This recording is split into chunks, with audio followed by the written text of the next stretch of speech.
I'm free. Don't grieve for me, for now I am free. She always used to tell me that she didn't think she was going to live to see 30, and I never really believed her. Tammy was born in 1973. I am following the path God has laid, you see. She still remained happy, even though she was going through a lot. When Tammy was 11 years old, she got diabetes. The day after Christmas, we wound up having to take her to the hospital because she had been losing weight. Here's a very scared little girl that at the time didn't really understand what she was facing, but that she had something that she was going to have to be taking shots for. She had type 1. She was a trooper through all of it, you know. She tried to keep positive. I took his hand when I heard him call. I turned my back and left it all. She started losing her eyesight. We would play my favorite game. It was called, Guess the Color of the Lipstick. We'd have orange and purple, and she'd always get it right, even though she couldn't see them. She had a cornea transplant. She did have a way of getting the whole family together, even if it was around her hospital bed. I could not stay another day to laugh, to love, or work, or play. She had real good control up until she got really sick and started losing her kidney function. We had 2 of our kids that were going to be donors. Tasks left and done must stay that way. I found my peace at the close of the day. She lost her kidney function. She was in a drug-induced coma. We didn't know if she was going to make it at that time, but she pulled through. I pretty much stayed with her day and night. One night, I counted 17 IVs going into her body. If my parting has left a void, then fill it with remembered joys. One night, she looked past me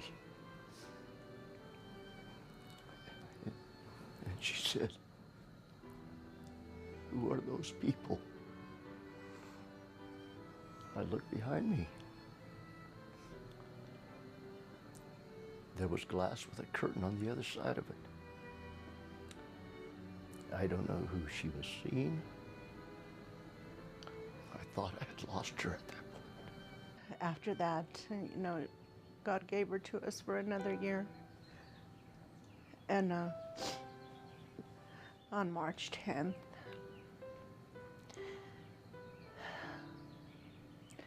she finally went home and was able to be at peace.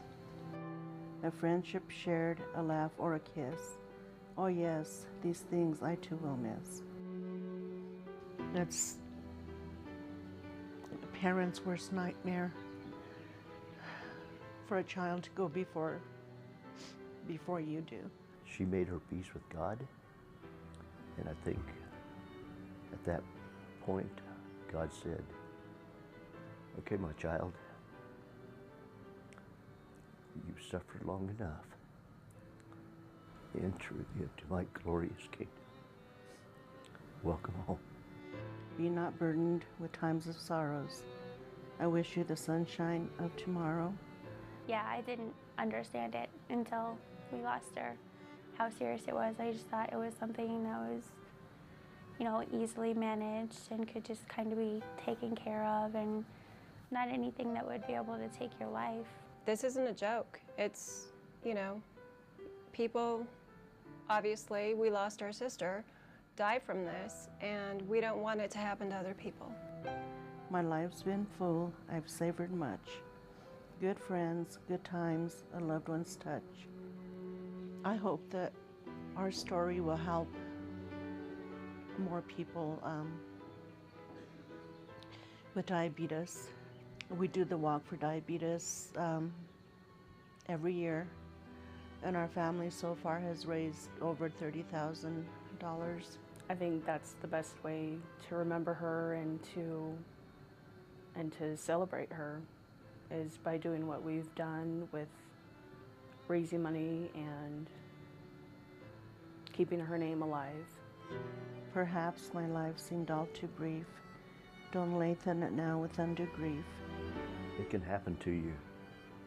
And if there's anything that you can do to keep somebody else from having to go through what we went through, please. Lift up your hearts and peace to thee. God wanted me now, He has set me free.